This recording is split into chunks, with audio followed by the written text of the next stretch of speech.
Housing investment will fall further from record levels into negative rates of growth next year, as the Sydney and Melbourne markets prepare for a downturn following the government crackdown on investors. The sector has driven the economy and fueled a jobs boom, particularly in New South Wales and Victoria, but will now come off its peak according to official forecasts revealed in Monday's mid-year budget update. Treasury has penciled in a 1.5% drop next year after a similar fall this year in a forecast that leading economists have labelled optimistic. The news will fuel speculation the Sydney and Melbourne markets are in for a long-term downturn and give locked-out first home buyers hope that the housing market is finally in a sustained retreat from its stratospheric heights.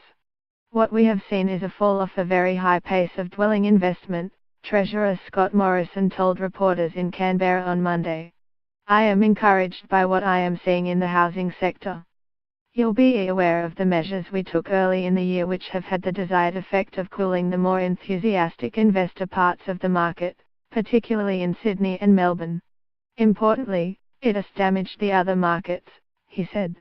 Restrictions on the number of investor loans helped Sydney house prices fall by 1.3% in the past 3 months, according to the latest CoreLogic figures, while Melbourne continued to grow, but at a slower pace, of 0.5% in November.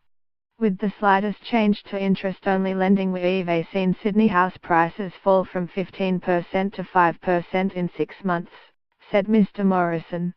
That's with the slightest, scalpel-like change.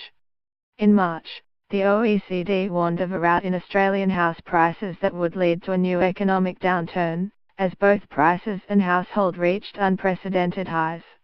JP Morgan economist Tom Kennedy said those prices would now keep falling. Our expectation is for national dwelling price inflation to continue moderating in 2018 as macroprudential measures weigh on lending activity and the record number of dwellings currently under construction are completed, adding to supply, he said. The lower prices will be coupled with a tax-free boost for first home buyers from next year. Potential homeowners will be able to contribute $30,000 in superannuation towards a house deposit after the government secured the support of the Senate crossbench.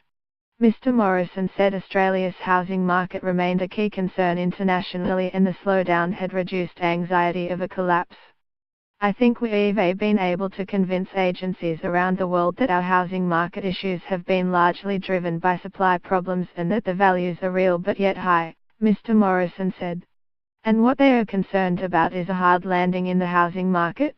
So far we've ensured a soft landing for those markets, which is good for the economy. Industry super chief economist Stephen Anthony said the government's forecast of only a 1.5% dwelling investment fall next year was rosier than many in the sector would expect.